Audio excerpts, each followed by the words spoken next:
like you, yeah, yeah. Yeah, yeah, yeah. Yeah, yeah, yeah. I need a girl like you, yeah, yeah. Yeah, yeah, yeah. Yeah, yeah, yeah. I need a girl like you, yeah, yeah.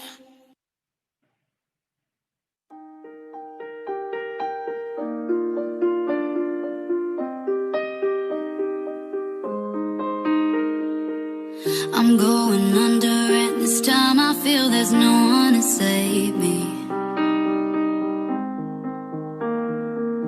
This all or nothing really got a way of driving me crazy. I need somebody to heal, somebody to know, somebody to have, just somebody to hold. It's easy to say, but it's never the same. I guess I kinda like the way you numb through the pain. For now the day bleeds into nightfall, and you're not here to get me through it all. I let my guard down, and then you pulled the rug. I was getting kinda used to being someone you loved. I'm going under, and this time I feel there's no one to turn to. This all or nothing way of loving got me sleeping without you. I need somebody to know, somebody to heal, somebody to have, just to know how it feels. It's easy to say, but it's never the same. I guess I kinda like the way you help me escape. For now the day bleeds into nightfall, and you're not here to get me through it all. I let my guard down, and then you...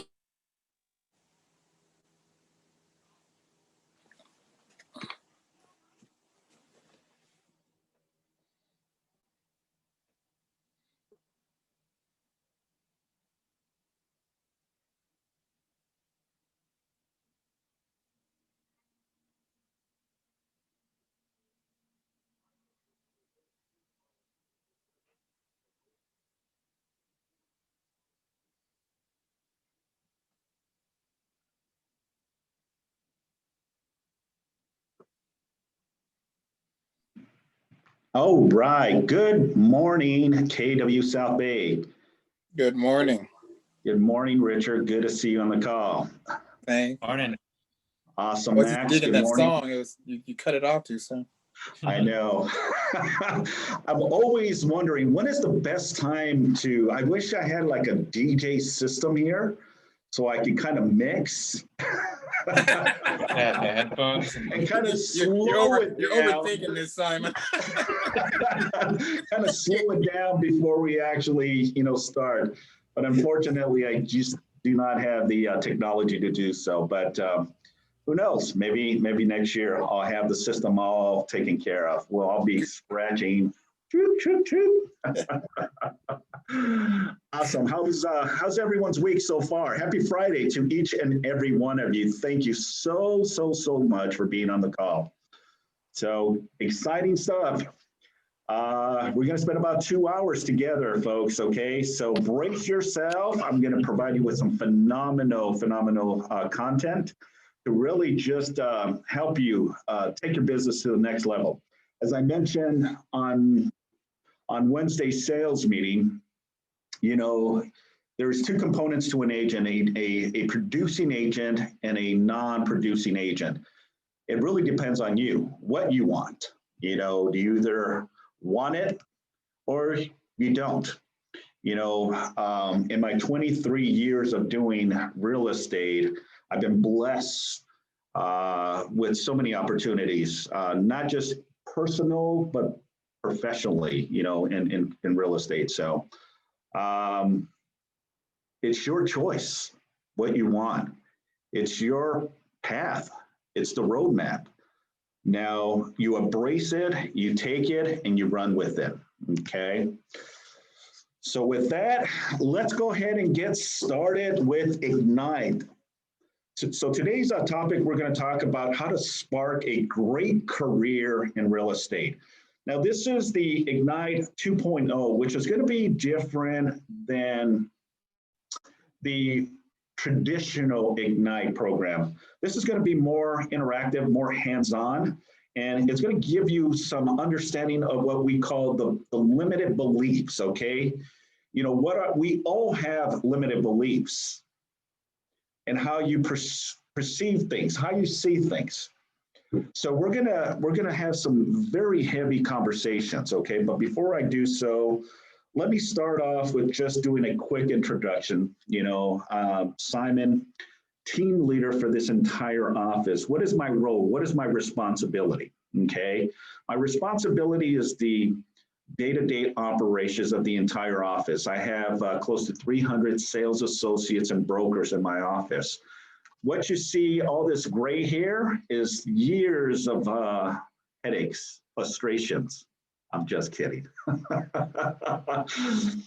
But I hold a position of responsibility to help our top 20% profitability, increase in agent count, the ability to help our agents with the help of my staff and also our productivity coach, you know, help you to become an efficient, professional, producing agent. That's it. Because when you start producing, when you start making money, it's going to be a systematic approach. That's simple. Everything that we do is systematic, meaning that a process on a single family residence from your 200,000 to your 800,000 to your 1.8 million property to your $15 million property, the process is always going to be the same. The documentation is going to be the same. Now, the ability and obviously the conversations may be a little different, because when you're talking to a $15 million client, your conversations are going to be a little different than you would be with a $300,000 client. Not saying that your approach and your obligations and your responsibility changes. That stays the same. And that's the beauty of real estate, that once you have a system in place, you just take that system and you multiply it and you just do it and do it and do it. That's the beauty of real estate. It's no different than being a pilot, okay? A pilot has to go through certain checklist of items just before even starting. They have to pre-trip the plane, make sure they do a visual inspection of the outside and make sure that everything is good within their checklist. Once they're inside the plane, you know, they have their instrument panels, and now with their first officer, whoever you are, the captain or the first officer, then you have those components of checking the instruments, starting the engine. And this is all before it even starts moving, making sure that the electronics, the lightings, the AC, the oxygen, everything is at 100% before it even leaves the terminal. Because if there is one little issue, that plane is grounded, meaning it's not going to take off, because the captain and the first officer and the staff are responsible for the well-being of all the passengers on that plane. And God forbid something happens, right? You're up 35,000 feet. And if you've seen the movie Flight with Denzel Washington, if you haven't, I definitely recommend you watch that movie. It really just defines the position of a pilot. Now, I don't know if it's real. I haven't heard of any case studies of a plane inverting other than the movie Top Gun back in '85, when Tom Cruise and Goose invert their plane. But that was what the Flight movie was about. He was able to have control. And even though his first officer was losing it, now they were pitched, they were coming down, they were going, gosh, who knows how fast. They were having some issues with the the fuselage, the wings, and they lost control. So with the captain decided to do was invert the plane, basically flip it upside down to stabilize the plane and ultimately give them enough time to slow down the plane and then re-invert the plane back and then for a crash landing. Now, how do we incorporate that in real estate? You're going to have challenges in real estate. You're going to have frustrations in real estate. You're going to have days that you're going to just be like, what did I get myself into? There's going to be times where you're going to be under a lot of pressure because one, there's a lot of moving parts, just like a captain and a first officer in a plane. They're constantly checking their gauges. They're constantly checking the weather. They're outside looking to make sure that there's no obstacles such as birds, other planes, in order for that plane to get from point A to point C. And that's the same process that you will also go through in your real estate career and through a real estate transaction. There's a lot of stuff that ultimately takes you to the home stretch, the touchdown, the home run. And that's the ability to understand the different segments of your position. And that means working with the buyer, working with the seller, working with both buyer and seller, working with investors or developers, okay? Now, real estate is fun. I'm very excited for each and every one of you. So with that, 23 years of experience. I'm a licensed real estate broker. 20 of those years, I've been a broker owner and a broker manager. And now I am grateful that I am, running such a phenomenal office as Keller Williams and Keller Williams South Bay Torrance office. I've seen it all. I've seen the market from the lowest to the lowest, and I've seen the market to the highest of the highest. When agents tell me, well, Simon, when is a good time to get into real estate? It's anytime you join, anytime you get your real estate license, because as a new agent, you're not going to know the difference. When you have 20, 30, 40, you're going to see the different waves of trends, but you adapt. You align yourself to the shift. It's basically like being in Hawaii and being a surfer and taking on one of the biggest waves to ride it, right? As long as you have been practicing and educating yourself, the skill sets, you should be able to handle anything that comes your way. If the market is up, if the market is stable, or if the market is down, it doesn't matter. You adapt, you shift, you modify, you do whatever you need to do in order for you to ride that wave. And that's what real estate will be. For the majority of you, I'm going to be very transparent. I'm going to be very open, and I'm going to be very real, okay? Real estate agents that get their real estate license have one goal: to make a lot of money, to connect buyers and sellers or investors. But there's going to be a few that unfortunately will not survive real estate, okay? This is where the transparency will come. And I want to keep it honest and open because I've been doing this for quite some time. And I've seen, how this market can be. You embrace it or you don't. It's tough, but the people that are tough will succeed. You don't want to be that quitter. You do not want to be that person that gives up. Now, 2020 has been a very interesting year, right? For all of us. For me, as a team leader, Never did I ever think this would impact us here like it has. This is not a California thing. This is not a United States thing. This is a worldwide thing that has impacted the entire world. And when all this happened back in March, we were all circling, figuring it all out. And how do we continue to be an efficient agent and still service our clients? And a lot of us have survived. And a lot of us will continue surviving of whatever challenges we get. All I'm saying, ladies and gentlemen, is stay dedicated to this, because I know the end results of what it can truly bring to you and your family.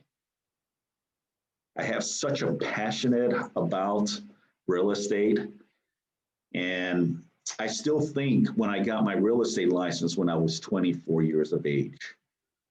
For most of you, you probably understand that it's not an easy platform, because business just doesn't come your way.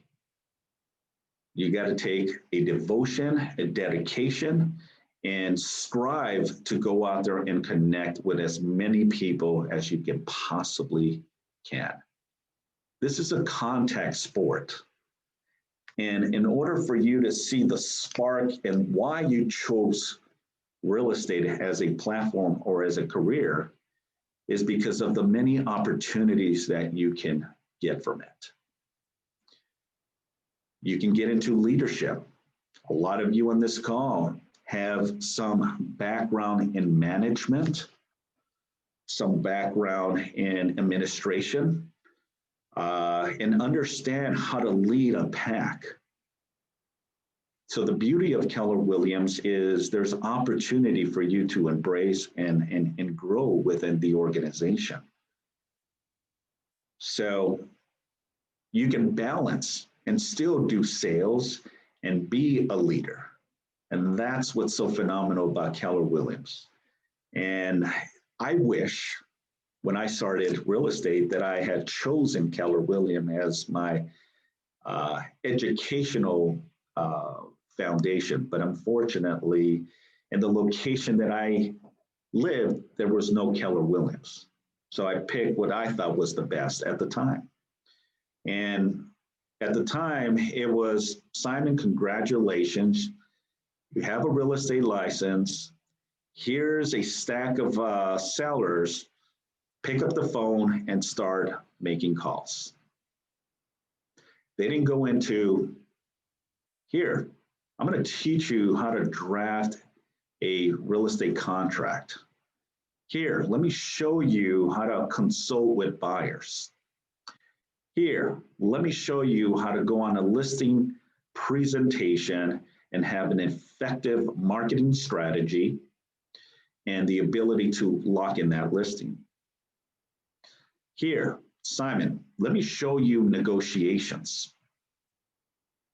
Okay, how do you negotiate? How do you take the emotional aspect of your position and stay to the facts of the contract and your position to take care of your client? That was not the case. Is go out there and connect with people. You know, the chaos of real estate is funny in itself. And what I mean by that, folks, is that you can embrace the mere fact of what is in front of you, or you can be that negative person and say, well, nothing works. I cannot connect with any buyers. I cannot connect with any sellers. Look, folks, at the end of the day, it's all about rolling up your sleeves and hitting that pavement. Will you make mistakes? Absolutely. Will you make some errors? Absolutely. But the beauty is that there is a support factor that will help you, guide you, coach you, mentor you, and show you. We will never, and I repeat this, we will never let you down. As long as you are proactive and doing everything possible, we will be there for you. Okay, my staff will be here, myself, our broker, our legal department, everyone. So with that being said, let's get started. You guys ready? Are you guys excited? It is Friday. Okay, awesome. All right, let's talk about what makes a successful real estate agent. What does a successful agent do on a daily basis? How do you grow a business and run an efficient business? Here it is, okay? To grow your business, the number one thing that you have to do, and write this down, please. You got to lead generate for buyers and sellers. That's simple. You got to generate leads, buyers, sellers. Well, Simon, I don't want to work with buyers. I just want to work with sellers. Okay, go and work with sellers. Well, Simon, I don't want to deal with sellers. I just want to focus on buyers. Okay, then work with buyers. Well, Simon, I don't just want to focus on buyers. I just don't want to focus on sellers. Okay, have a combination of both. Work with buyers that come your way and facilitate leads working with sellers. Okay, that's number one. Number two, make seller listing presentations and get listings. Write that down, please. Make seller listing presentations and get listings. When you create a phenomenal listing presentation, 95 to 99% of the time, you will lock in that listing on your first meeting. Now we have a listing presentation that is created for you. All you have to do is put in your name, your contact information, your photo, and everything else is already created for you to have a compelling listing presentation ready to present to a potential seller. Number three, make buyer presentations and go after buyer consultations. Okay. You got to understand the level of conversations when it comes to consulting a buyer, because buyers, unfortunately, are going to ask a lot of questions, more so than a seller, because you're probably going to deal with a buyer that is their first time buying, and the buyer is going to be overwhelmed with so much, and you're going to be that forefront of the blunt of questions thrown at you. How do you answer? How do you comprehend? But ultimately, how do you ensure the buyer that we're going to get you through the process and to the end goal of giving you your keys? Number four,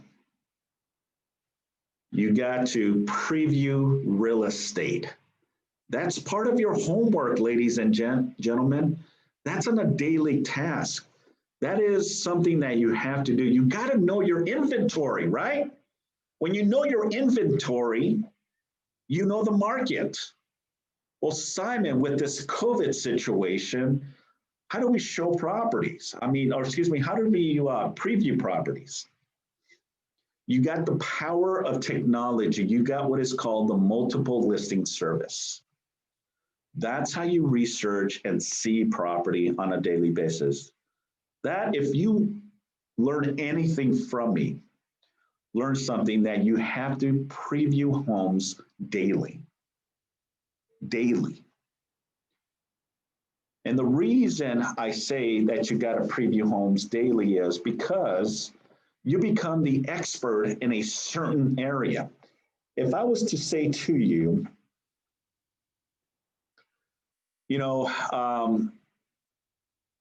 I'm looking to buy in the city of Torrance, and my budget is 950,000. Are you in the position to know the different areas of Torrance? Because there's different areas of Torrance. You got the South Torrance area, you got the west side of Torrance, you got East Torrance, and every single section is a different price point. You got price points up in the $1 million, and then you got price points down to the 400,000 price point in the city of Torrance. But if you do not understand and preview real estate, you're not going to know the differences. And that's going to set you apart from someone that is very effective as a professional real estate agent. Now let's talk a little bit about running a business, okay? So let's take the growth of your business, but now let's transition into running an efficient real estate company, because each and every one on this call,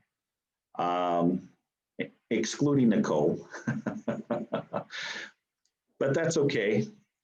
All of you are successful CEOs of your own real estate company.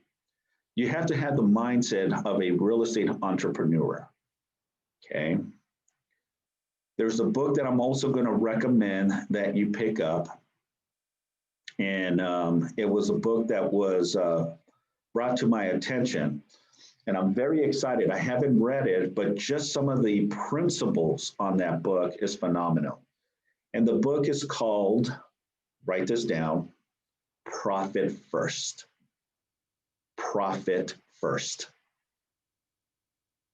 You can probably pick up that book for $15 on Amazon, and it's called Profit First. Remember, if you are a CEO, what is your ultimate goal? Is to be profitable, right? Just like any business. How do you become profitable is revenue, generating income, because that income will supplement your personal and also your business. So the book really defines that how to be profitable, not just in real estate, but in any business that you choose to.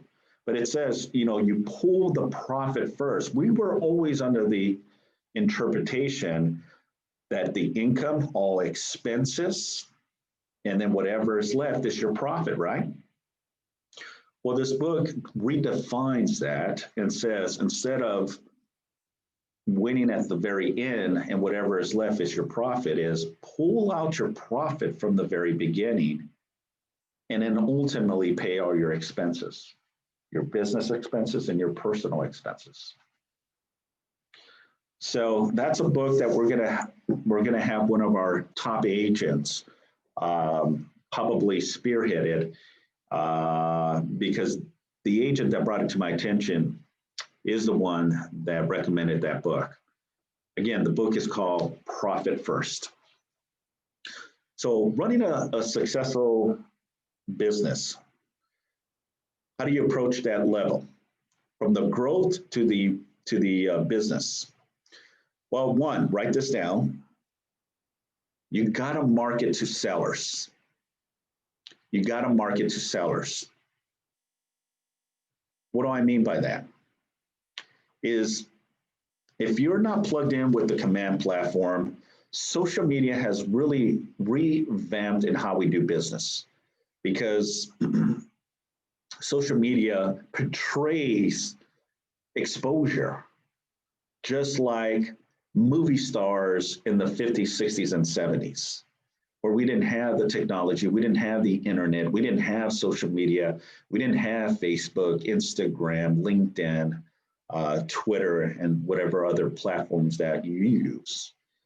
Now that has really defined and catapulted so many people to success. I'll give you a prime example. There's an individual that posted something on Instagram. He was riding a skateboard. I think he was from Ohio. And there was a song, and I can't remember the name of the song, but he's on his skateboard and he's drinking ocean spray, I think. And it became viral. Now, if I remember correctly, he didn't have a vehicle or his vehicle broke down. So he was literally on his skateboard heading to work. He lived in a mobile home or a manufactured home. When he uploaded that video on Instagram, it completely went viral. He started getting sponsorship, and people started recognizing who this individual was. That instant, he became a rock star.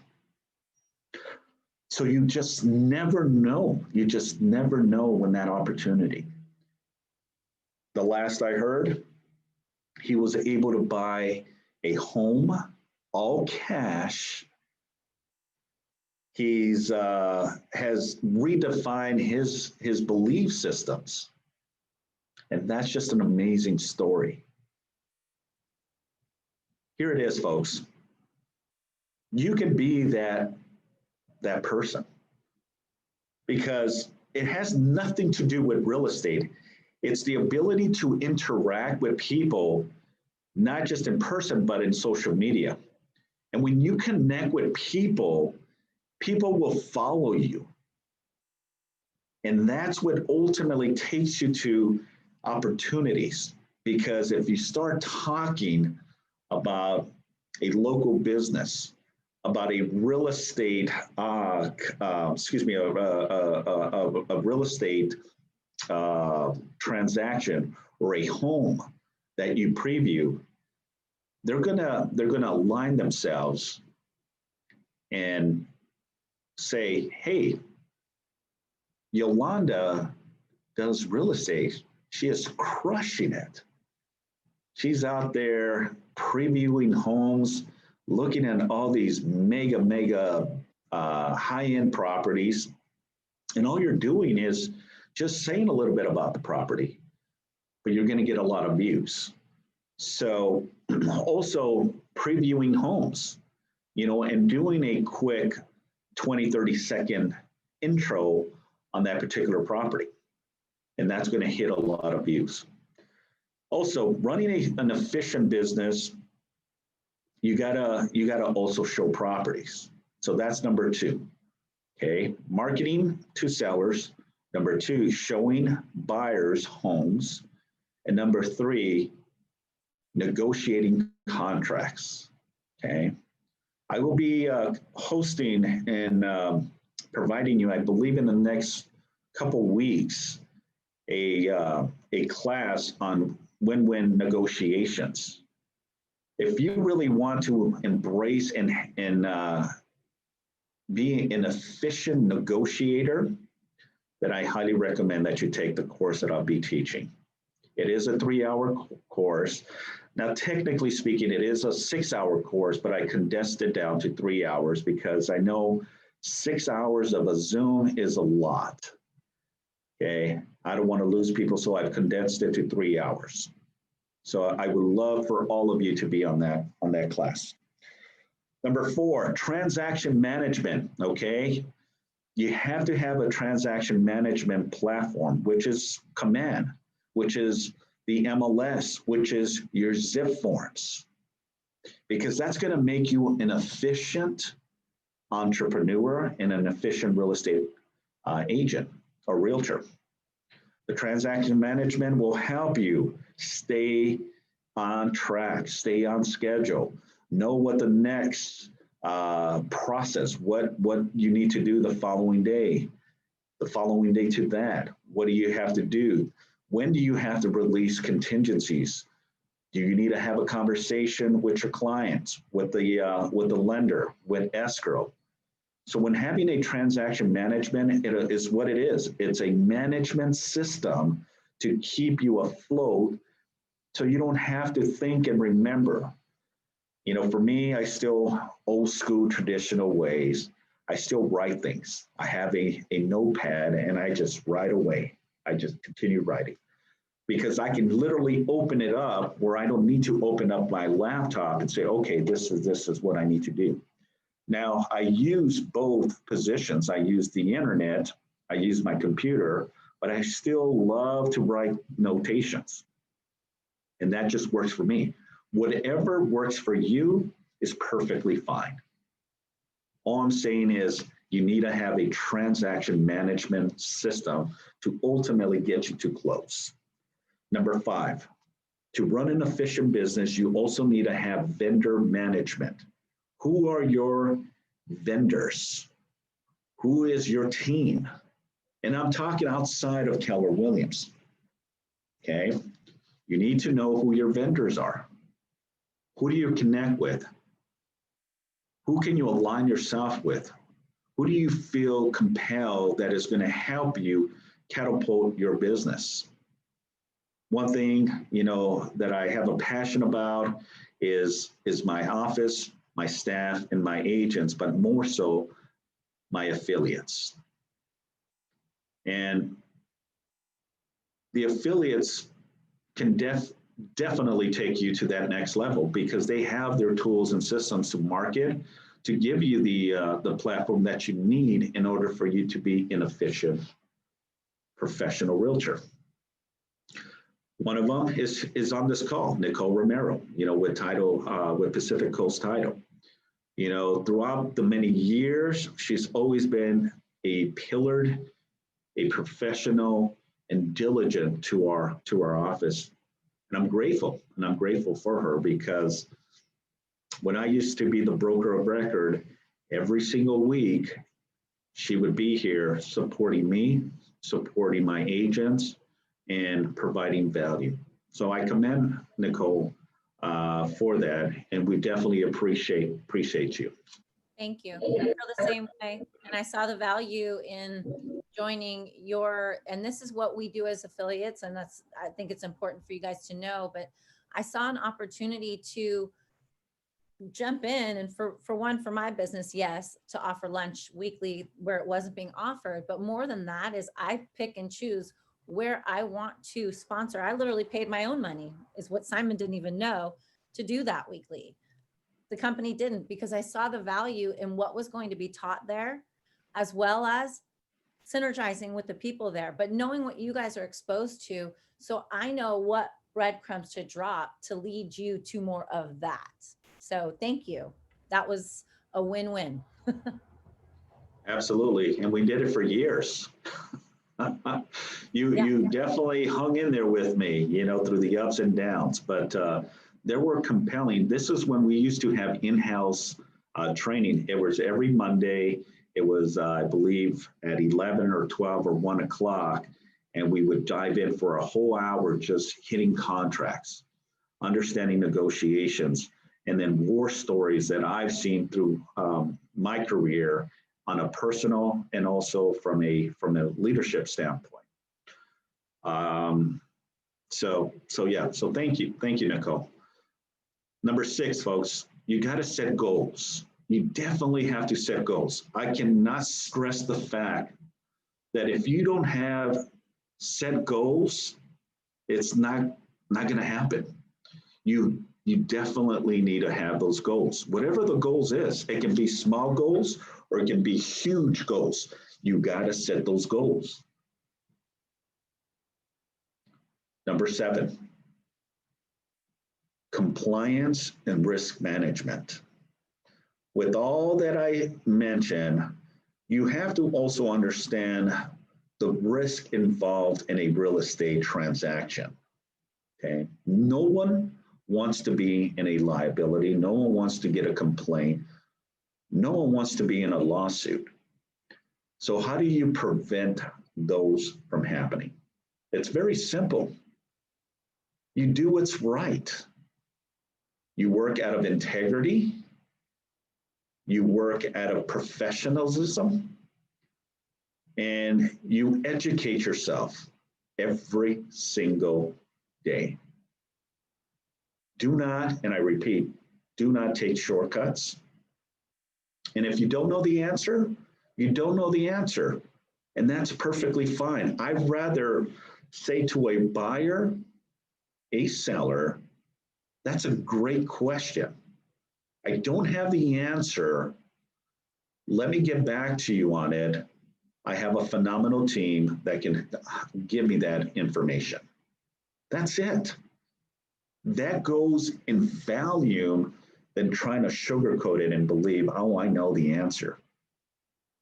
Because if you don't know the answer and you say something and then ultimately something happens, the liability will fall upon you. Okay. And as a previous broker of the company, I've been involved in many, many lawsuits and complaints. And it really defined who I was as a broker. It was an eye opener for me, and I loved it. I had a passion for it. And see, for me, I'm very calm and collect. I don't let complaints and lawsuits scare me. It did in the beginning, but later in my years, you embrace it and you handle it like a champ. And that's all I'm saying is you handle your business like a champ. Understand compliance, understand risk management. We have our legal department, we have our broker, we have the team leader, we have our staff, we have our productivity coach, we have our TC transaction department, we have our lenders, we have our titles, we have our home inspectors, we have our escrow department as well. We're all here for you. We are your service department to help you grow your business. Number 8, you gotta attend training. You gotta get coached. Training is an important component to your success, ladies and gentlemen. Any training that you can get, take it. From Keller Williams, from the California Association of Realtors, from the South Bay Association of Realtors, any training that can enhance your position, take it. Right now, more so than ever, there's no excuses why. Everything is done via Zoom. Everything is recorded. So the beauty is you can pause it and then get back to it. But you got to get educated. Now, Keller Williams, if you haven't played with the system, there's a lot of stuff, so much stuff that it may be a little overwhelming. You chop it down into segments, into parts to it, and get better. Now, for me, I'll be quite honest with you, a lot of the resources that I get, believe it or not, is on YouTube. YouTube is such a phenomenal platform. Why? I can be an engineer. I can be a plastic surgeon just by watching a YouTube video. I'm just kidding. But it's there, I mean, I've done so many stuff at home around the house, plumbing, electrical, just by watching YouTube. Worked on my vehicles just by watching YouTube. I've seen listing appointments on YouTube. I've seen buyer consultations, contracts, you name it, it's there. Take the resources that are upon you, because that's going to make you, again, an efficient business, and that's going to give you the results that you want. And then number 9, which is the most hardest part of our career, is managing money.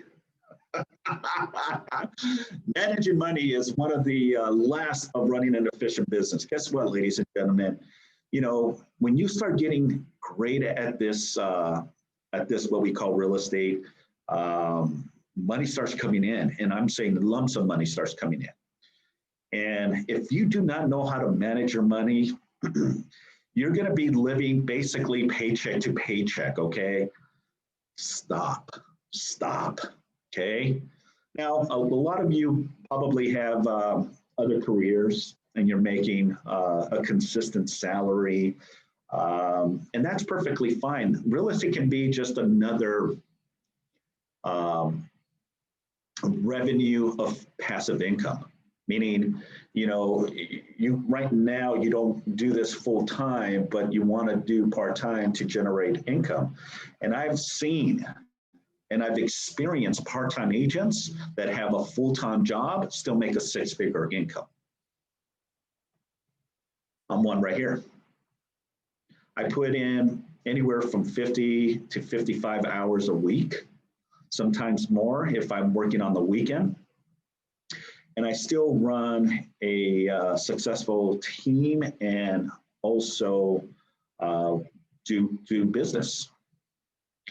Because I love the chase of the real estate transaction, but because I'm licensed to do so. So there's no excuses for anyone not to make money in real estate. It's really up to you. You set that vision, you set that goal, and get it done.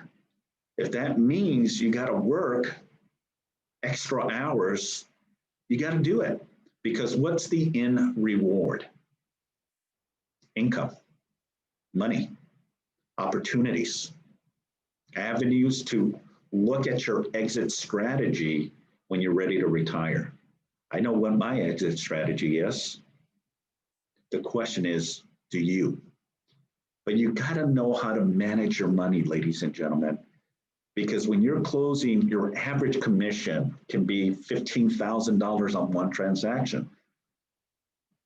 You multiply that, that's a $30,000 income coming in 1 month. Now, some of the top agents are closing 3 to 4 to 5 transactions. We have one of our agents that has 17 open escrows. Phenomenal. That's over 100,000 already that he will be making once the deal closes. Very humble individual, very dedicated to his business, and he does not steer in any way, shape, or form. He stays devoted, stays on his lane, and does the same thing every single day.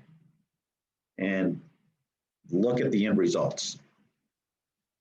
Okay, here's for you. I challenge you to take the initiative. If you really truly desire to make a phenomenal career out of real estate, I challenge you now and do it. Get engaged, get proactive, get involved, and run with it. Okay. So what are the secrets of success of being a real estate agent? Everyone asks, well, Simon, what is the secrets to success? I have to say, and I hate to say that I am the bearer of bad news. There is no secret. There is no magic wand, no magic sauce, no magic pill. I wish, because if that was the case, I would be taking that pill and saying, here it is. It's not. It is not. It is good old hard work. Okay. Now, it's not labor intense. It's not what I'm saying. But it takes a little bit of a mindset. It takes a little bit of dedication to get you where you need to be. We all have it. You all have a real estate license. You already 80% there. Now we just got to go out and find buyers, find sellers. Now, success leaves clues, right? Have you ever heard that? Success leaves clues. I know I heard that many years. And what are the clues? Here it is. You gotta read books. You gotta read books. Motivational inspirational, business, real estate, you got to read books. Reading gives you a powerful mind, because it makes you think and makes you grow and it gives you opportunity. And guess what? A book is not that expensive. If a book opens up your mind and you pick up something that takes you to a 7-level real estate entrepreneur and makes you $1 million, and it only costs you $20, that's a good margin. That's a very good margin. And there's a lot of books out there, ladies and gentlemen, that have so many different ideas, so many avenues in how to approach business, how to approach day-to-day behaviors, family, okay? How to handle family, how to handle conflict, how to de-escalate situations, influential topics. All those can help you grow as an individual. All those types of books, whatever topic that you want, can help you grow as an individual. Not always about real estate. You have to have models as well. The models will make you successful, okay? Because when you have models in place, you don't have to think, it's there. You just follow the models and guess what? It's there. You don't have to, have you heard this? You don't have to reinvent the wheel. The wheel has already been invented. You just gotta go. You gotta jumpstart. You gotta start. And here, I challenge you, start your engines. Let's go. Let's do this. Let's all strive for excellence. Come 2021, I want to see all of you in production. All of you in production. Okay? Because when we have this conversation December of 2021 and we reflect on all the year, I want to see some results from each and every one of you. Okay? No more excuses. I can't do this. I don't have the time. I cannot connect with buyers. I don't know how to connect with sellers. I don't know market analysis. I don't have the skill set. Yes, you do. You got to pull it out. Somewhere in your mind, you got to pull it out. Because if you're hungry, it'll come out. I was in your shoes 23 years ago. I was clueless. I did not know real estate. And guess what? I still don't know real estate. But I'm enhancing. I work at it. I'm good at it. I've gotten better. Will I still make mistakes? Absolutely. We all will make mistakes. And that's perfectly fine.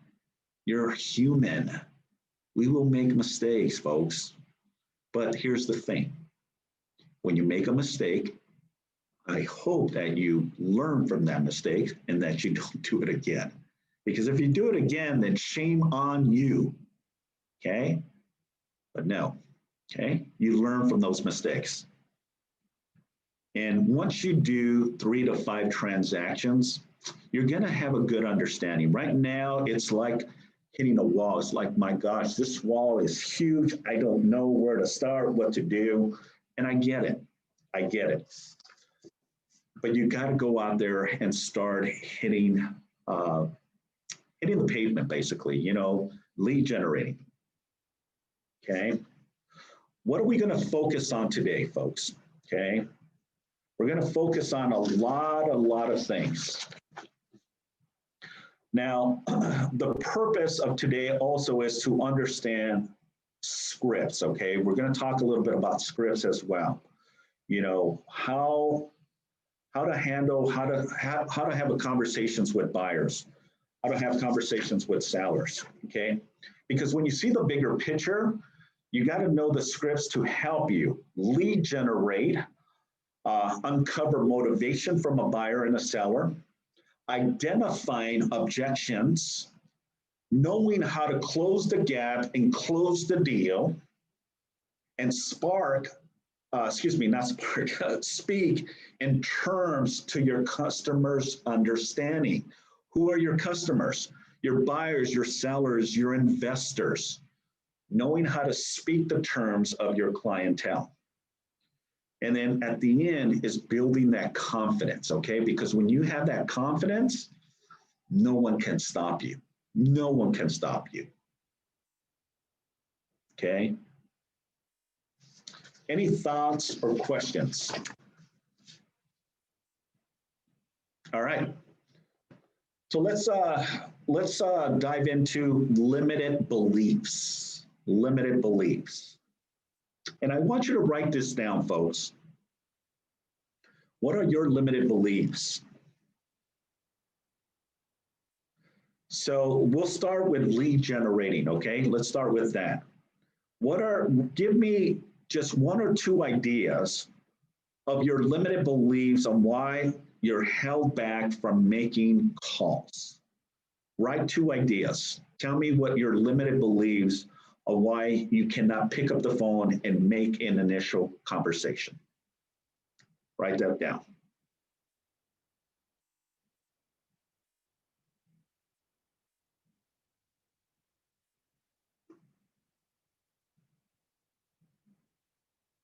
Okay?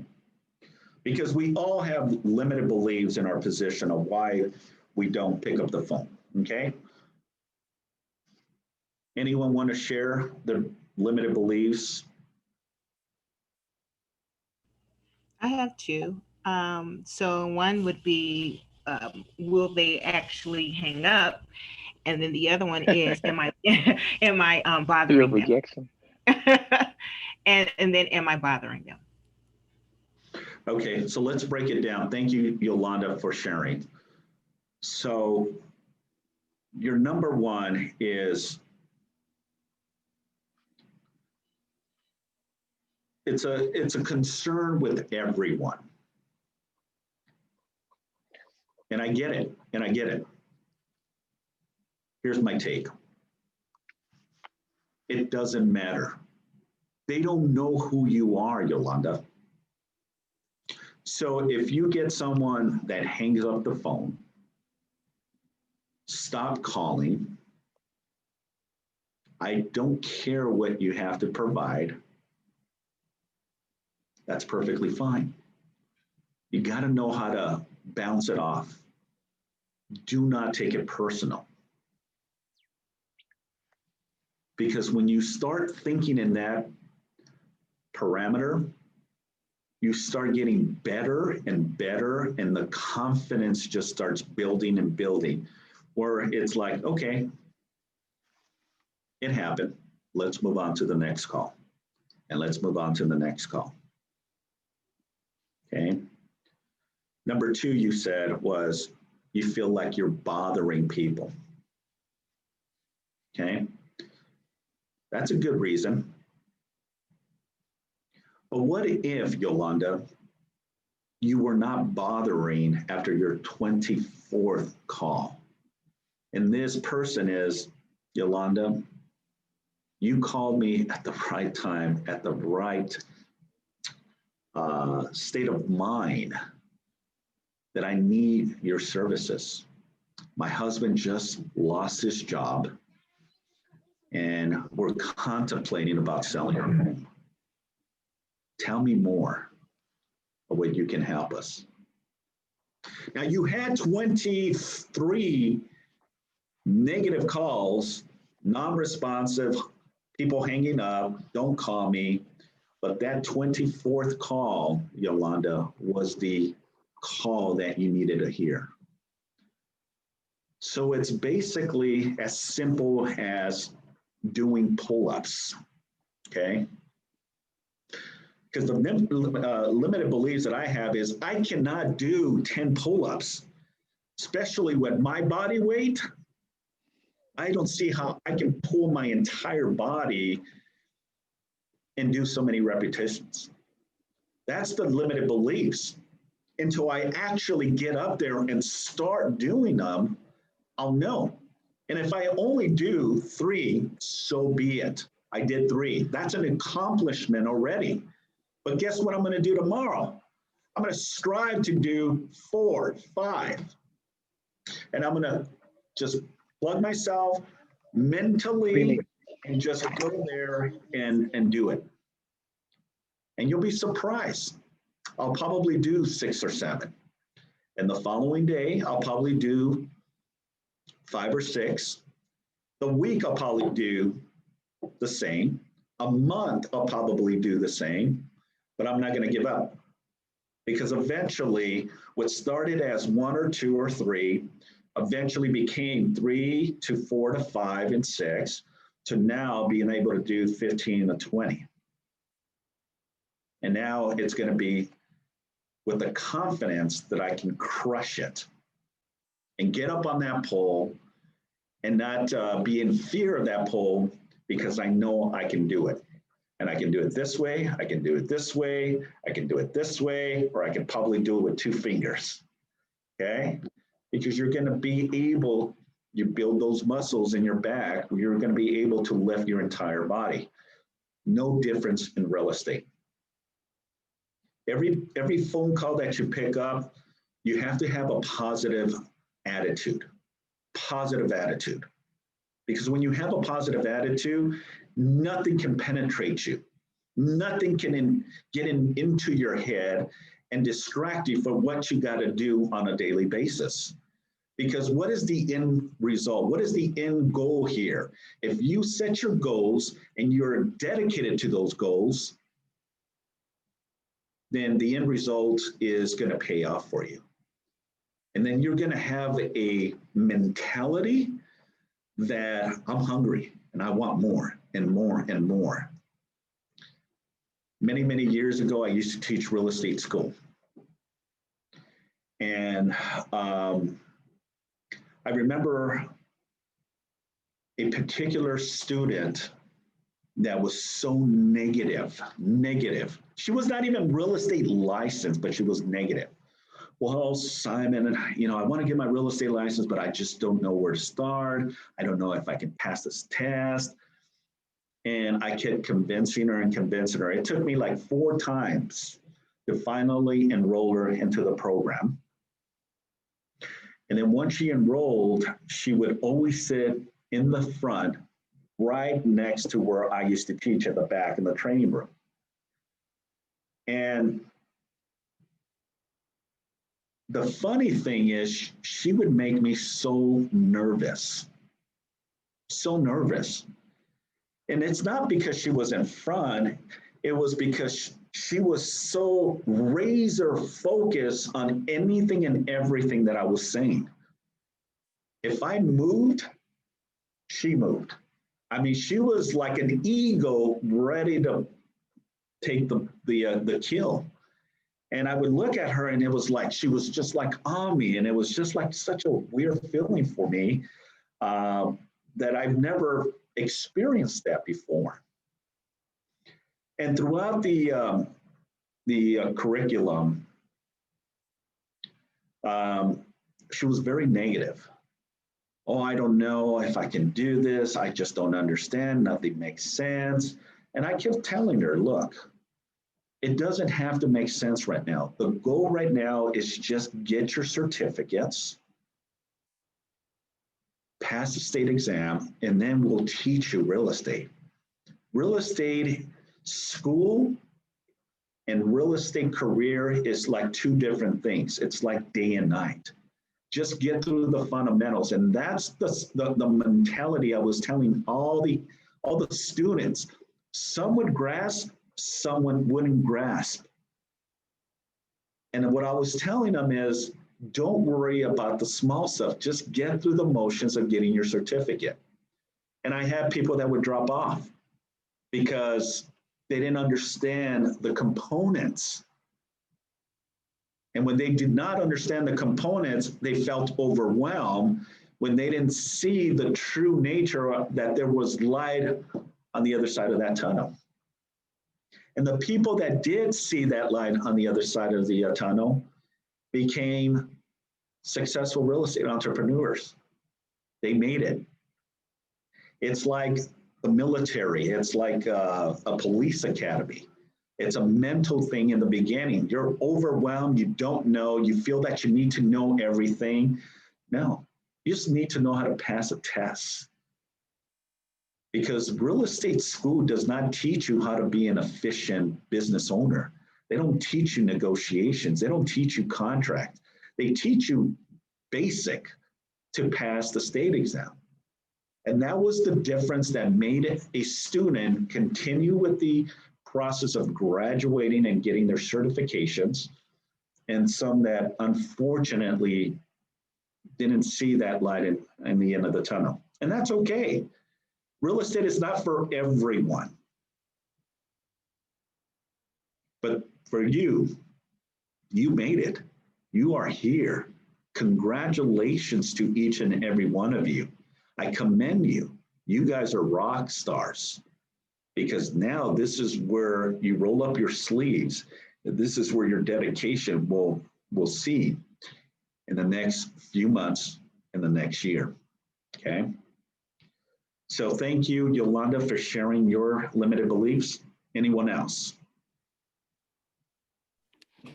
Hey, Simon, Ron. Hey, Ron. I think that Cecilia just walked out right now because one of her questions was to the rejection. So she won't come back in here, but it's the confidence level too. It's really the confidence, guys, when you call somebody and that rejection hits.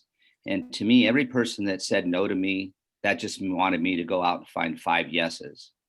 And it's the amount of calls that you're going to make on a daily basis. Real estate, I got into mortgages after a while, and it's all about numbers. So when you set your goals out, you don't go to sleep at night or stop until you get your numbers. That's the success part of it. So I didn't hear the word confidence. The confidence, once you got that confidence that you can go out and get a deal every day, every night, it works wonders. So I just wanted to say that. Awesome. I didn't realize that you changed your name, Ron. So Well, I'm sitting, Cecilia, get over here, Cecilia. Come here. But you're not saying how to gain that confidence. So she wants to, well, she says, By knowledge, by knowledge. but how do you, well, by knowledge, but once you get that first deal, that second deal, then you've got the confidence. Believe me, guys, I was one of the most unconfident person that you could ever imagine. I was scared to death. I started out in mortgages, and I went out and they trained me for 2 weeks, and they told me to go out in the field. I said, where am I going to go? And I went out and took a telephone book out of a telephone booth, and I marked out every real estate office. And you know, you real estate agents were the meanest people to me. Didn't want to talk to me. And the minute I walked in, they'd pick a phone up, and they didn't want to talk to a loan guy. So I started bringing them donuts, and they'd waste my time and do all that. And then I got my broker's license. But how do you get the confidence? Anybody out there? Simon, give an example. Mark, Maybe, I mean, go ahead, Nicole. I think for me, because I've worked with, I mean, I've been in title for years. I come from Northern California, the San Mateo Peninsula, and I've already had a whole title career. For me, what I see when my clients come to life is the more exposure they have to more transactions, more of what can happen, sitting in those contracts class, hearing his stories of what happened that was great, what happened that was not great, how did he handle it? Just having some of those ways to pivot, having those resources of people who have been through it, knowing that you have someone to reference and talk to, like a great team leader like Simon, or somebody who's seasoned like you. I literally watch everything I can. $1 million listing LA, $1 million listing New York. I hear a lot of agents are like, oh, they're so emotional about the fact that these people are like doing what they're doing. They're offended, but really what they need to be doing is watching it, learning what has happened, what can happen, taking the personal situation, stop being jealous, stop being whatever, and start listening to the actual things that are happening, Right because now, go. it might not be a real situation on that, and they went back and repeated something, but this is real. It's another exposure to another transaction. That's what really gives you the confidence, is knowing what has happened, knowing what can happen, knowing what is happening, and having resources to make whatever you feel you want to happen and using them, and getting I the think it's, confidence to use them. yeah, I think it's a little bit bigger than that. And I think that, I was sort of, when I got into the business, I moved back from Hawaii and I was sort of poor. And I thought, what am I going to do? And I got into the real estate industry. But once you get that first check and then that second check, that gives you the confidence. And it's hard, it's hard to get that first check. And then you're going to thinking, it's like fishing. You put the pole out there and nothing happens, but it's going to happen. And you got a great leader with Simon. You got a great company to work for. They hand you all the tools. And that's why I brought my team back here, because I know what works. And listen, do one thing. If you guys aren't doing one thing right now, and you're not planning out that day of how many phone calls you're going to make, like Simon, I heard Simon say earlier, a lot of you aren't going to make it. And I made it my third year, and then my fourth year, and my fifth year. And I tell you, this is the best business to be in. So it's awesome. But that confidence, just know that you could do it. Is I think when you walk with confidence, you give your business card to everybody, and you talk with confidence, and you know what you're doing. So I'm going to let it go. This is Simon's meeting. I'm sorry, but Cecilia, she wanted to know, how do you get that confidence? Okay. Very simple. Here's how you build confidence. Write this down. In order for you to be in that level of confidence, is you got to learn scripts. You've got to learn scripts. That simple. Scripts. Why? Because let's just say, for example, I'm on a listing appointment and the seller says, well, Simon, I know you're asking for a 6-month listing, but I only want to give you 30 days. How do you handle that objection? Well, if you had scripts in your toolbox, you'll be able, bless you, you'll be able to handle that script. That's simple. Because if you don't know what to do, what to say, you're not going to have the confidence, ladies and gentlemen. But if you have scripts dialed in, it's going to come systematic. It's going to come very normal. And you're going to have that confidence. I can guarantee you that. When I started real estate,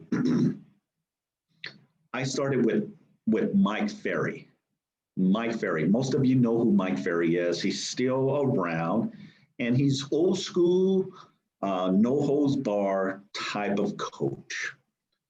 And I remember getting his trigger cards, and you can, to this day, buy these trigger cards. I want you to write this down. I want you to go to MikeFerry.com, MikeFerry.com. That's T-O-M, excuse me, that's a son. I'm sorry. It's Mike Ferry. So M-I-K-E, Ferry, F-E-R-R-Y.com, MikeFerry.com. Go to his website and go to his products. And there is what are called trigger cards. Trigger cards. And they're like a 3x5, and it has the scripts on a listing appointment. It has scripts on buyer consultations, and it has like 40 different objection handlers. Now, here's the beauty, okay? Here's the beauty of scripts and objections. Sellers will only give you so many objections. Here's some of the limited beliefs that agents believe. That sellers and buyers are going to throw you with 1,000 different objections in a meeting. It's never the case. If you come as an efficient, knowledgeable agent, you're going to be able to handle their objections. They're not going to have any objections because you were able to handle the conversation. So there's not that many objections you're going to get. From a seller, there may be 3. It may be price, it may be terms, or commission. That's it. Price. Well, Simon, I think my home is worth 1.2 million. You're saying that my house is only worth what? That's number 1 objection. Number 2, terms. Well, Simon, you are asking for a 6-month listing. I don't want to give you 6 months. That's a long time. I want to reduce it to only 30 days. How do you handle that objection? Number 3, you're saying, what? 6%? I don't want to give you 6% commission.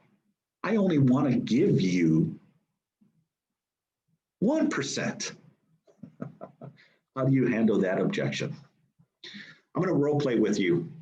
Ron, you're going to be my role playing partner. Okay?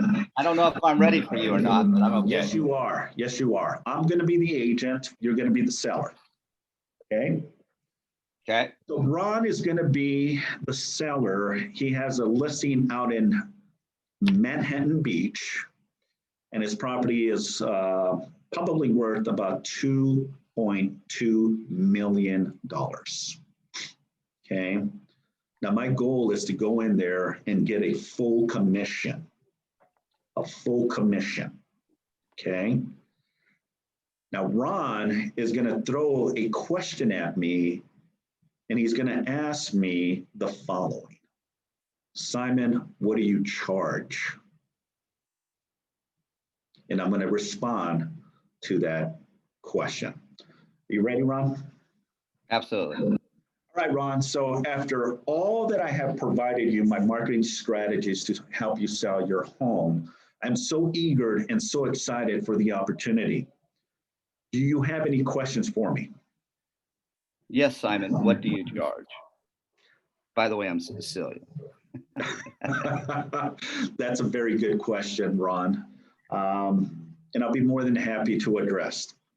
Now, what I charge for my commission is, hold on one second, let me admit someone into the call. What I charge of my commissions, Ron, is 3% of the listing price. The question here, Ron, is what are we going to compensate the buyer's agent when they bring an offer? Because once we put it on the multiple listing service, we have to compensate a buyer's agent. What do you feel would be comfortable? The norm is anywhere from 2.5 to 3%. I had somebody from Zillow or somebody call me and tell me they could charge me a lot less, and also somebody from a different company that was like at 4.5%, 4%.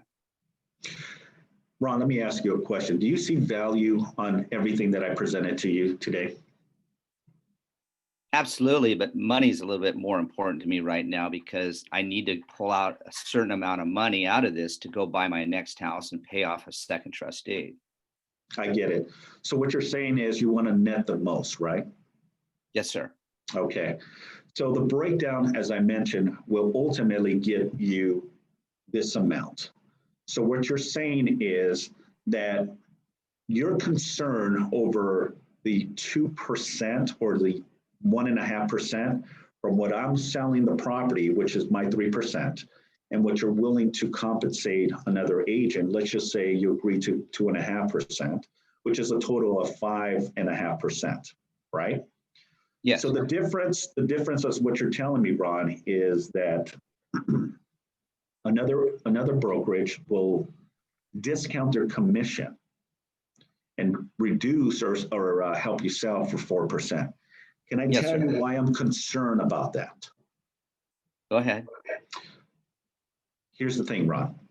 When someone is willing to reduce their commission, how effective are they really when it comes to negotiation? If they're not willing to know their value proposition on what they're willing to earn as a professional real estate agent like myself, it really concerns me when it comes to negotiations, because if an agent is willing to say, yeah, I'll do it for 4%,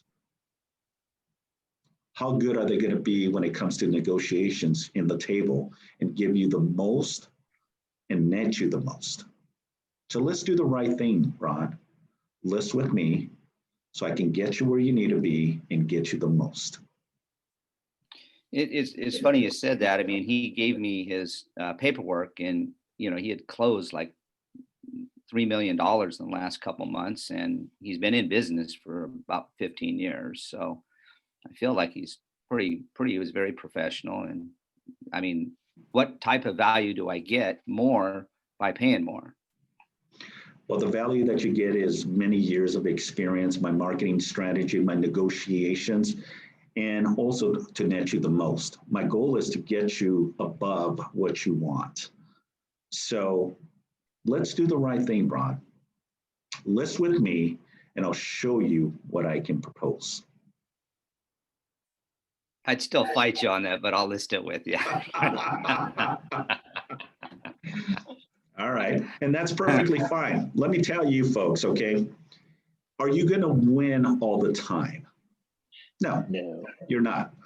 And it doesn't make any sense if you're at the verge of losing the opportunity, because you're going to deal with very sophisticated clientele sometimes, okay?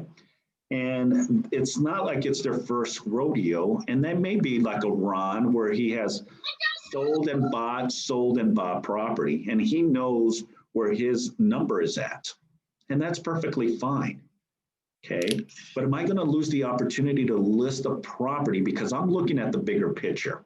And what is the bigger picture? One, I'm going to dent that market. One, because I'm going to list the property in Manhattan Beach. Two, it's going to be syndicated to all the local real estate agents. Three, I'm going to have a sign put out there. Four, I may pick up a buyer from it. I may pick up a seller from it. Five, I might be representing Ron on his next purchase. So I'm making commission from that as well. Six, you may ultimately pick up a neighbor that wants to sell their home, and you just got another listing, and you'll make it up on that. So look at the bigger picture. You got to bend, you got to be flexible. And if a seller is still adamant and still wants you to take the listing for 4%, I'll compromise to make it work, because here's the thing. I have an opportunity to make more money because, one, I'm trying to penetrate Hermosa or Redondo Beach area or the South Bay area. And when things get back to normal, the opportunity to do open houses, and that's where a lot of our top agents and our producing agents generate business. Not saying that we can right now, unfortunately, but this is a temporary thing. Once we're able to, guess what? You're going to get leads fed to you and opportunities as well. Here's another thing that I would also do in this conversation with Ron. I would say, Ron, look, if 1.5%, and I would do the arithmetic, I would do the math. If that 1.5% is $12,000, then what I would do is let's increase the listing from 2.2 to 2.2, 12,000. Does that make sense? I would increase the purchase, or excuse me, I would increase the listing price for the difference of the commission, because if he is so adamant about that 1.5%, and that 1.5% is 12,000, raise the listing price or the price itself. And now he's going to net that $12,000.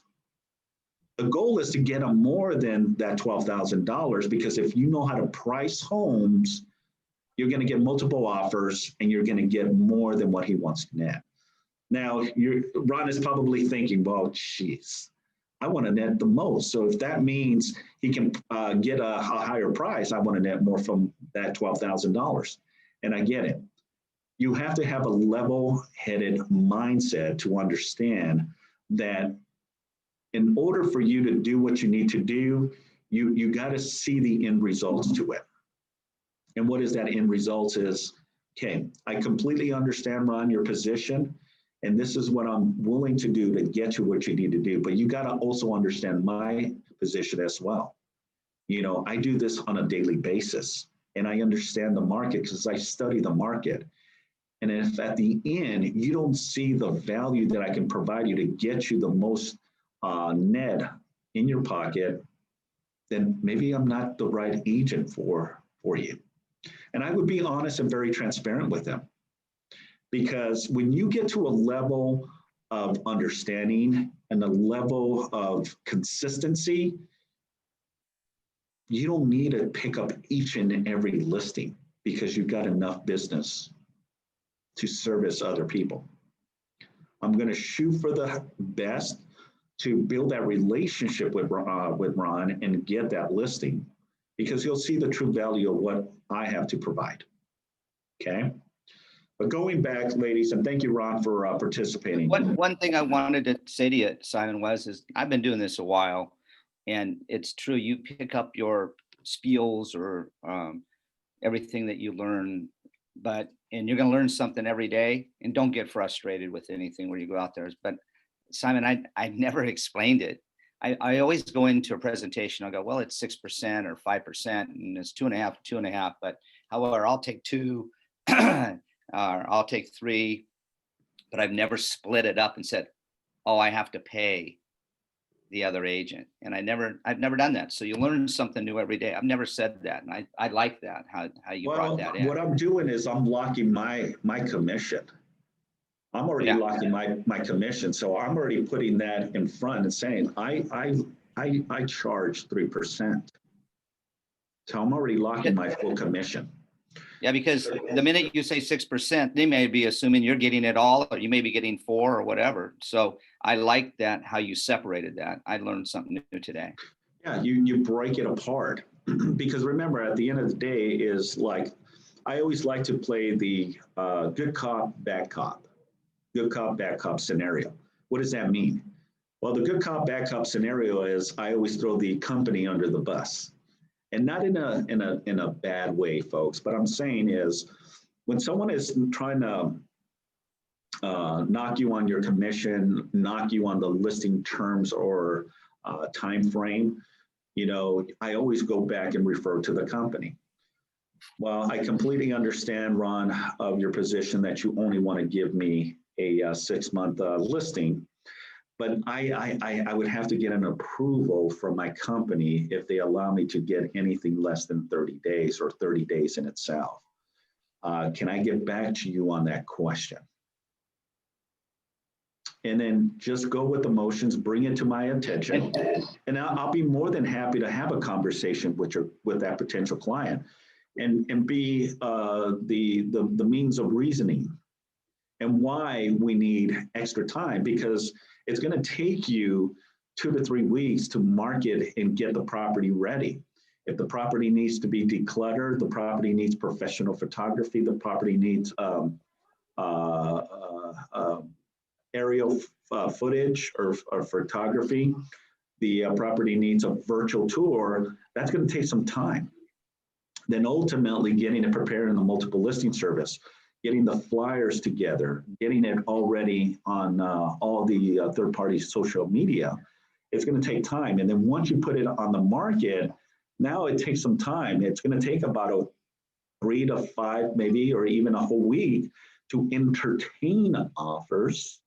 And then once you entertain, setting time to meet with your client and go through all the offers that come in. Remember, if you price the home well, you're going to get multiple offers. And right now it is a seller's market. What does that mean?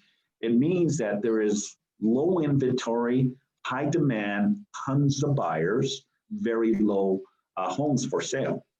So what's happening is skyrocketing properties because we're getting multiple counters on one property. And a lot of the agents are seeing 10, 15, 20 different offers come in within days of being an active listing. Okay. Hey, Simon, let me say one thing. I got to go, but, and this is Simon's meeting and stuff, but don't underestimate your professionalism. Absolutely. I always say, we are not salespeople.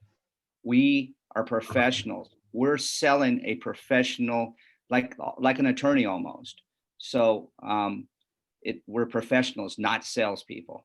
I always try to let people know that. I got to run, guys. Got to go get some coffee. Thanks, Ron. I appreciate it. All right. So going back. Simon? Yes. I'm sorry. May I ask a question about that? One of the things that I heard about, and I understand capturing the listing and getting your foot in the door, but one of the things that I learned from discounting your commission structure, and I like locking in your 3%, is that if they refer you to your friends and you try the 6% commission on their friends, well, you discounted it for ABC. How come you can't do it? You get into a ratcheting where you are a discount agent at that point. So just curious on your thoughts on that. Yeah, absolutely. That's a very good question. Again, if you're too set on in your position, and let's just say that you are representing me or you're a potential in representing me on the sale of my home. And I'm gonna fight tooth and nail to pay the least amount that I can possibly can. And I'm gonna find the right agent, right, to facilitate that. But here's what I would say to that. What is your value proposition? Because at the end of the day, Richard, if your value proposition is up to par, meaning your presentation, your confidence, your ability to articulate the conversation with your client will set it apart. Let me ask you this, folks. Have you ever tried to negotiate with an attorney? Meaning if you've ever had to hire an attorney on a accident, let's just say you got involved in a car accident, you hire an attorney, the attorneys are set. They already said that they're going to charge 35 to 40%. Try negotiating with the attorney and saying, by the way, I know that I'm choosing you to be my attorney to represent me on this claim. Are you willing to reduce your commission? What that attorney is going to say to you, go pound sand. I worked so many years. I've gone through law school, and have been a very successful attorney. They're not going to negotiate their commission, okay, because they know how to win cases. They know how to get you money. So what sets us any different? What sets us any different? Why are agents so easily to bend and give up their potential money? I know what I am worth, ladies and gentlemen, and I can stand in front of you and say that I am not willing to negotiate my commission. Why? Because I am a true professional. What you're providing, what I'm going to be providing you is the quality of a very stressful, unstressful position. I'm going to be providing you with world-class customer service. I will stay in connection and give you any latest updates through the entire process. I'm going to make it as least stressful as possible. And when you come across as a professional with the qualities that are necessary, then there's no reason why anyone should reduce their commission. Okay? Here's the thing. Do some of the top agents reduce their commission? Yes, they do. Okay? And they do it for many, many reasons. They do it because they have to. They do it because they need to. And that's perfectly fine. The beauty of our industry is that real estate commissions are negotiable. They're negotiable, meaning you can charge what you want. Now, with that being said, Keller Williams is a non-discount brokerage, okay? And we are held to that high standard. We're not a discount brokerage, okay? And the reason is because we give our agents the tools that are necessary to be a professional. And you should act as a professional and earn as a professional. If you want to be that discount agent, this is not the office for you. This is why coaching you, guiding you, mentorship, avenues of negotiations is a crucial component to your success. Now, there's going to be times, and I've done it many times, where I had to bend a little bit to make it work. Okay. When I helped my parents sell their home, I didn't charge them a commission, because it's my parents. That's just the way it should be, right? But there's going to be times you're going to have to bend a little bit, folks, and that's perfectly fine. Don't knock yourself too hard, okay? But you're going to do whatever it takes to at least get what you are deserved, what you are earned. Because there's a lot of moving parts to a real estate transaction. And when you can provide that value proposition, folks, there's no reason a seller is going to give you any objections to that. They're going to say, my gosh, Richard, yeah, I can see why you gotta handle this, because there's a lot of moving parts. So they're not going to question you about the commission, okay? But you got to be a very diligent agent, but more so you got to understand the components of script, okay? Because when you do scripts and you practice, and here's what I suggest. Right now sucks, okay? And I hate to say it, it sucks because we cannot come in person to do what we used to do, which is role playing. We used to get agents here around 8:30. They would come into the back in the bullpen area or the training room. And we had a good group of agents that would come in here and practice for 30 minutes. It's like working out, folks. If you want to get into the best shape of your life, it's not going to happen overnight, right? It's going to take a dedication. It's going to take a commitment, and it's going to take you to push yourself. Now, that's just one component. The other component is eating right, drinking lots of water, right, to flush the system, to start and build that metabolism, because when the metabolism changes, your ability to reduce the body weight and get into better shape, your energy level goes up. But it doesn't happen overnight. It takes progression, dedication, and consistency, right? In order to get to that. If your goal is to lose 10, 15, 20 pounds, it's going to take a dedication to get to that and your commitment to it. Well, real estate is the same thing. Your dedication is an important component to your success. Your commitment is to spend time to practice the craft. Look like a military pilot. You know how many practice missions that they do before they actually have to go, if they have to go to war? There are scenarios. As a ex-police officer, you know how many times I had to practice if a riot or if a confrontation or a felony suspect? I had to practice because here's the problem. All of us get complacent.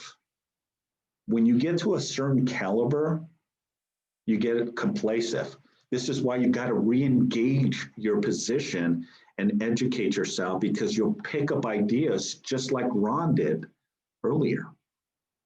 That was a great approach, Simon. I never thought of it as breaking the pie and already asking for my percentage of my commission. I'm already locking my percentage. The question is, what are we going to compensate the buyer's agent when we put it on the MLS? Aha. Instead of saying, well, I charge 6%, you don't charge 6%. You hope that you can get the 6%, but you still got to pay people. You got to pay the company, you got to pay the taxes, you got to pay yourself. Okay, it's not the entire enchilada, I hate to say it, folks. There's still a breakdown of expenses. And if there's another agent involved, they get paid as well. So that 6% is not all your money. If you articulate those conversations with the sellers will get a better understanding than saying, oh my gosh, am I going to pay $30,000 to you? Here's how you set yourself apart from other agents. Okay. Any questions regarding scripts? Okay. Now, scripts is like muscle memory, okay? And I'm looking at my time, ladies and gentlemen. It is currently 11:43. We should be done by 12 o'clock, okay? So I'm going to try to speed it up. I can't believe it's already an hour and 45 minutes that I've been on this call with you. And thank you. Thank you for being on this call. I really appreciate each and every one of you. But scripts is something similar to the benefits of muscle memory, because once you do it consistently over and over and over, what happens? It becomes systematic, right? It becomes second nature because it's already embedded in your mind. And when you're having conversations, you're going to react. It's like multiplications, arithmetic, right? If I was to ask you, what is 7 times 7? Can you immediately give me the answer? What's that, Lynette? Oh, I just said 49. Okay, it is. Okay, even though, you know, if you go back to grade school, you know, that was one of the things, it was muscle memory, how to learn how to do multiplications, okay? And for me, it's the same component as you give me a multiplication, I can immediately pick it up. What's 7 times 7? 49. What's 8 times 3? 24. What's 8 times 4? 32. What's 4 times 2? 8. What's 10 times 2? 20. You know, because it's already embedded in my mind. Well, scripts is the same thing, ladies and gentlemen. When you build that momentum, the confidence equals the end results. It's the muscle memory of practicing. And guess what, ladies? I'm not saying to practice for an hour, 2 hours. 30 minutes is all you need 5 times out of the week. It doesn't matter if it's Monday to Friday, Tuesday to Saturday, Wednesday to Sunday. Commit to 30 minutes of practice, role playing, scripts. How do you go after expired listings? How to have a conversation? Hi, this is Simon. I'm a professional real estate agent with Keller Williams. I noticed that your property came on the market as an expired listing.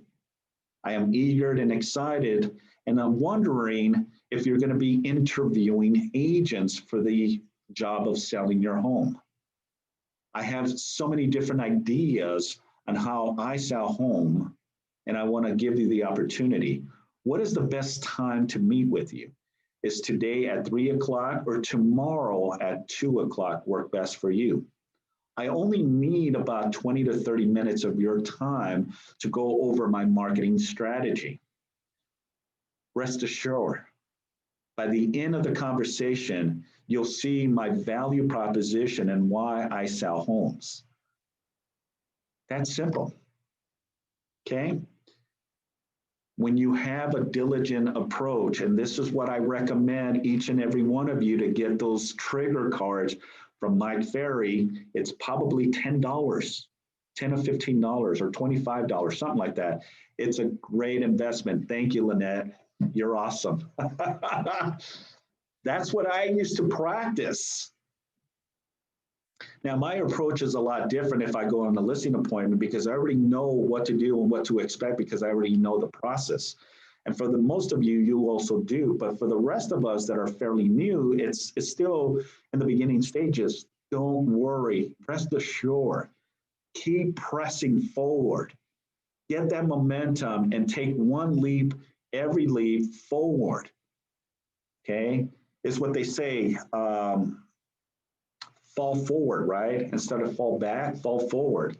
We're all going to make mistakes. We're all going to have some challenging transactions, but it's going to make you a more diligent professional because you will know how to handle that particular scenario. Okay. So here are the 6 steps to a very successful process of scripts, okay? Write this down, folks. The 6 steps on understanding scripts. Okay, so you got to read, right? The first sentence of the script out loud 5 times. The first sentence of the script 5 times out loud. Okay. It's like motivation, right? It's a motivation. Okay. You know, every morning when my eyes open up after a good night's sleep, I am, you know, grateful that I have another day to live. Okay. The first sentence of a script out loud 5 times. When you read your scripts out loud, you're engaging your eyes, your voice, and your entire body. You're kind of mentally preparing to challenge yourself with that script. Then you repeat it, the same sentence 5 times, and do it with a smile. Because when you do it with a smile, the energy level just goes 1 notch up. You will notice the difference in your tonality when you say it with a smile, and more so when you stand up. You can practice on the mirror. Watch your body language as you're doing the presentation in front of the mirror. Well, Simon, that is foolish. That is for kids. That is not me. Here it is. If you want to build the confidence and the ability to handle a conversation, you got to know how to handle these objections, if any, or how to articulate your conversations with a potential buyer and seller. Because you only got one shot and one shot only, folks. You either selling them on your goods, or the buyer selling, or the buyer or seller are selling themselves on you, why they shouldn't give you the opportunity. So there is negotiations going on. The question is, are you getting the listing? Are you getting the buyer? Or is the buyer saying no to you, or the seller saying no to you? So you gotta practice, practice, practice, practice, okay? If you wanna run a marathon as an example, and you know the marathon is 26.5 miles. I did that 1 year. I ran the Los Angeles Marathon. This was back in 2006. And I don't know what compelled me to run, but I ran the LA Marathon. 1 minute, I just thought, I'm going to go out and run the marathon. And within maybe 3 months of training, I ran the LA Marathon. Never have I've ever done 26.7 miles in my entire life. Now, it was a mindset, it was the mentality that I can do it, because my first 5 miles were consistent. My next 5 miles were consistent, but at a slower pace. By the 15th mile, I was starting to slow down. By the 18th mile, now I was literally walking, jogging, stretching. By the 20th, 21 mile, I was stopping and stretching because my entire body was hurting. My back, my feet, my shoulders from being out in the sun. And I was at one point going to give up. It's like, what am I doing? My body hurts. I am tired. I'm fatigued. I've been here since 5 in the morning. It's now 3 in the afternoon, and I still got 6 more miles to finish, or whatever the case may be. I was mentally telling myself to just walk away. But the motivation that kept pushing me was that there was still crowd out there cheering me on, because you would have a bib on your shirt and the bib would say your name. And all I can hear is, you can do this, Simon. You go, Simon. We are behind you. That was the motivation that got me to the level where I needed. And I saw people that were in probably worse shape than I was passing me. And I kept thinking, well, what is their mindset? What is their mentality that they can do this? And why am I so weak-minded in minds? So I didn't give up. And when I got to the 25th mile and I can finally see the finish line, that instant, my entire body just came numb and I started sprinting. And I finished. And when they put that medal over my neck, it was such an accomplishment that I cannot explain. Was it hard? Yes, it was super hard. But I did not give up. And what I'm saying here, ladies and gentlemen, is for you is not to give up. Do what you need to do and do it consistently and do it every day. So on the second line of your scripts, now you're going to practice it 10 times and what to smile. So we did the first sentence. Now the second sentence, you're going to do it 10 times. And you're going to do that 10 times with a smile.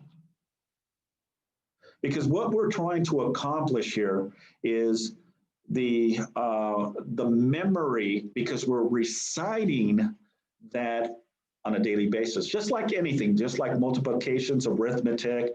It's like if you're trying to learn any type of scripts. It's like actors, right? Actors have to be in dialogue and they have to script in order to achieve. And this is why you have amazing actors, A-listers, that have phenomenal awards, right? Like the Oscars. And it's because they practice their crafts. What I'm saying to you here as well, practice your craft as well. Because when you practice, your confidence will skyrocket and you'll become that efficient professional that people will have to say yes to you. My gosh, Lynette, Jim, Amir, Maggie, Yona, where do I sign? Because you had a compelling approach in your business. and in your, not your business, but I'm sorry, in your presentation. Okay. So say the script is from memory, recite it the first 2 sentences out loud, and then and do it 10 times with a smile. If you make a mistake, obviously, you start over. That's how you start learning to get in tune to you understanding scripts.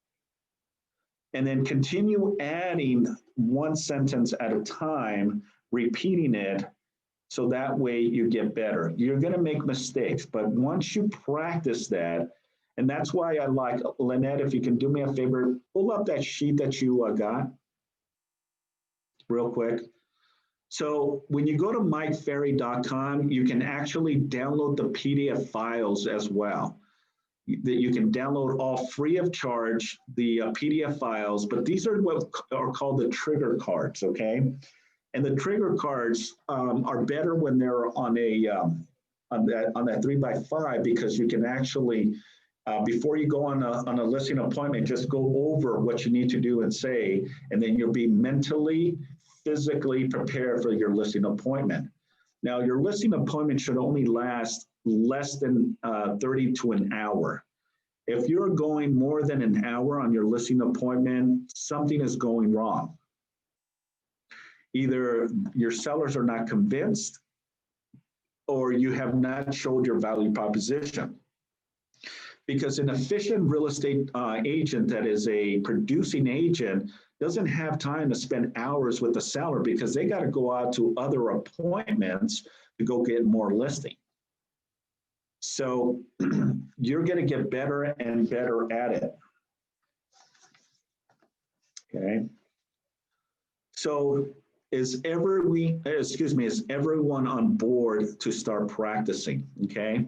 We're going to start putting some stuff on the calendar, and we're probably going to have, and I know that Bob Walaka teaches, role playing as well, but I'm going to start spearheading that as well, where we're going to start having Zoom calls, and we're going to practice for 30 minutes.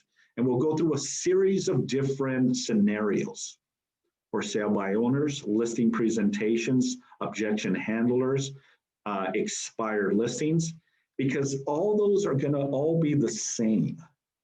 And when you're so dialed into your scripts, you know what? Nothing can stop you. You're invincible. Okay. And you'll have that confidence that you need. Okay.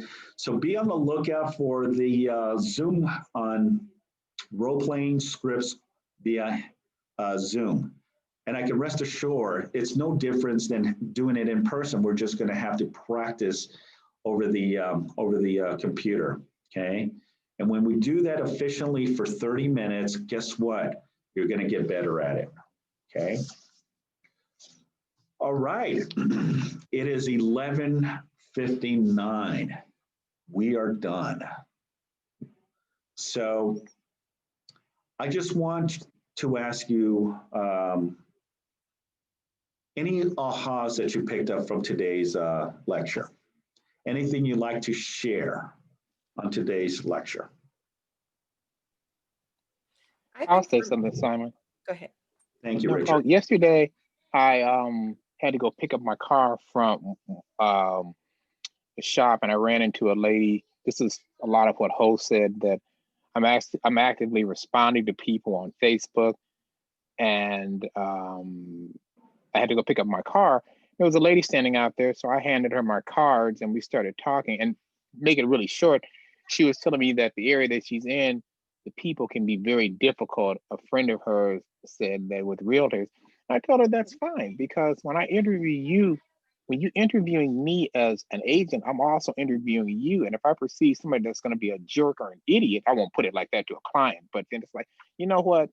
I don't have to do business with anybody I don't want to be bothered with, okay? Or if it's going to be too much of a challenge, or they know more than I do. It's a two-way street. Absolutely, Richard. Thank you. I really appreciate your feedback. But yeah, you're absolutely right. The beauty of what we do in real estate is you never know when your next opportunity is going to be coming from. It could be anywhere. Are you prepared? Are you mentally prepared? And are you ready to take on that position as the professional that you are? This is why you got to practice. This is why the Ignite will give you a standard fundamentals that will catapult you to that next level of your business. Now, the beauty is we have phenomenal instructors that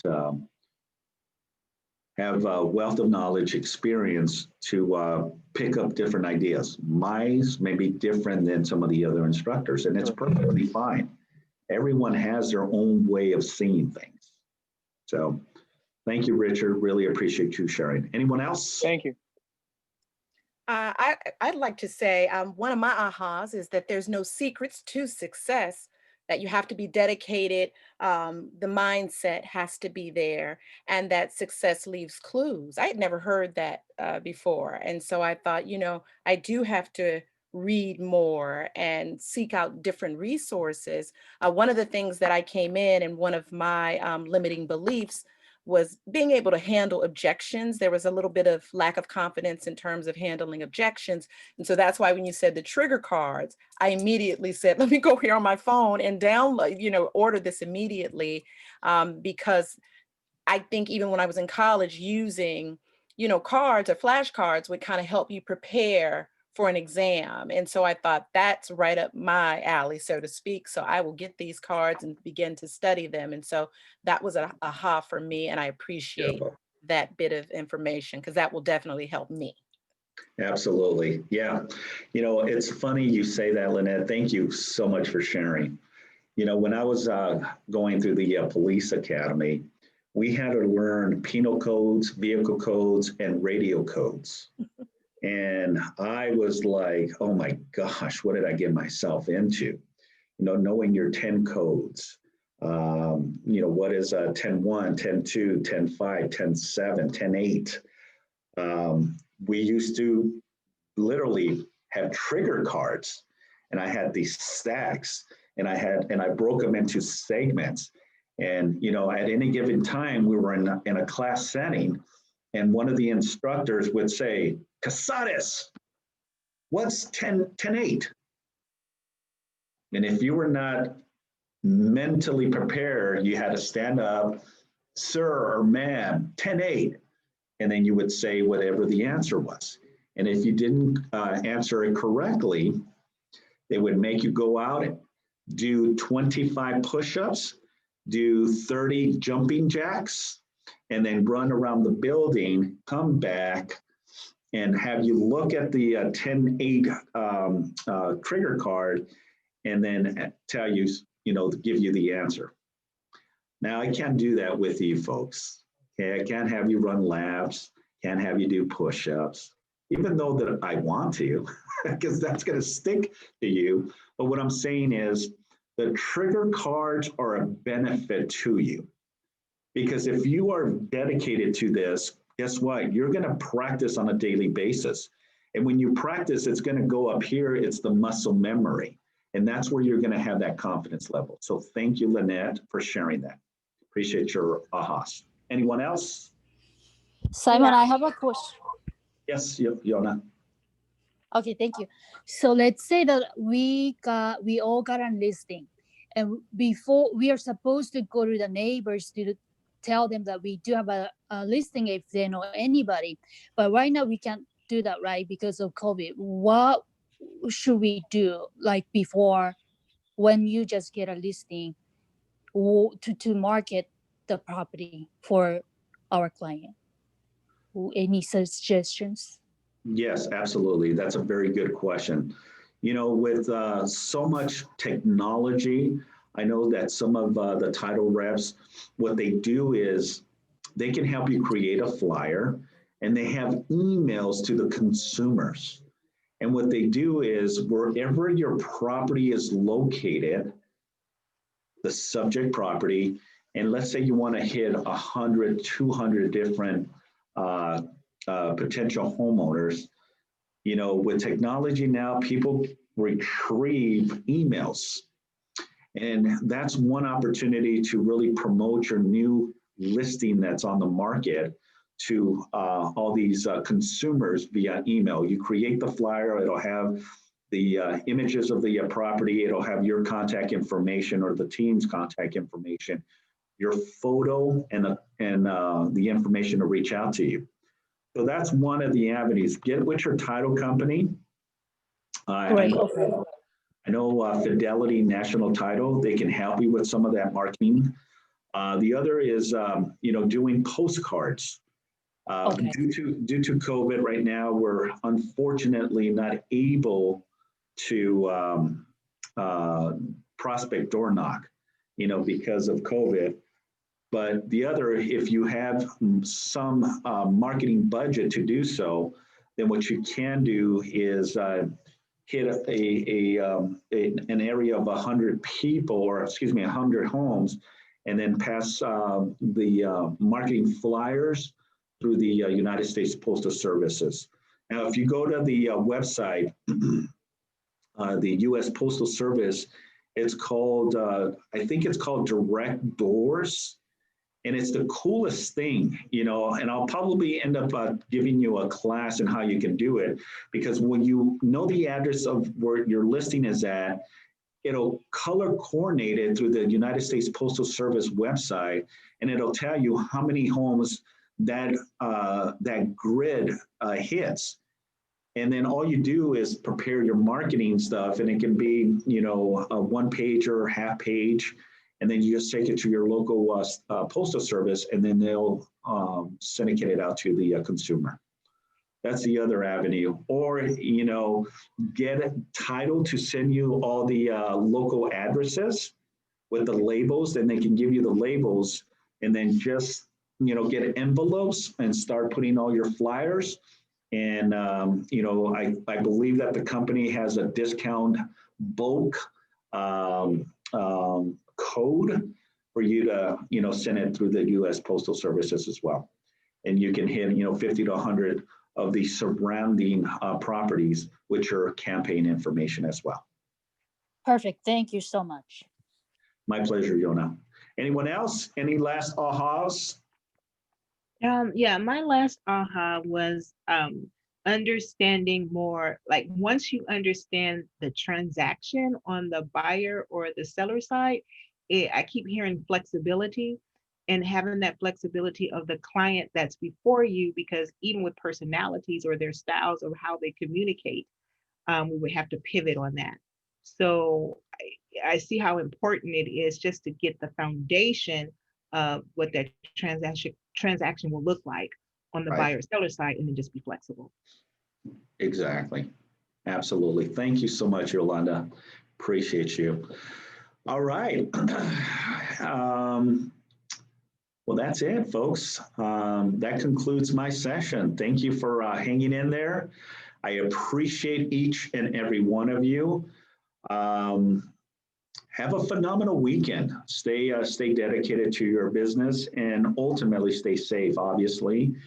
I know it's been super, super cold these last mornings, these past weeks. So right now, just take care of yourself right now, because there's so much, spike on the corona, and with flu season as well, because we need you to be, efficient and to be at 100%. So I thank you all, and I'm looking forward to seeing all of you on the rest of the Ignite program. I hope that you found value on today's content. You can always reach out to me via email, text, or you can call me here at the office, or on my direct number, folks. I'm here for you as a support factor.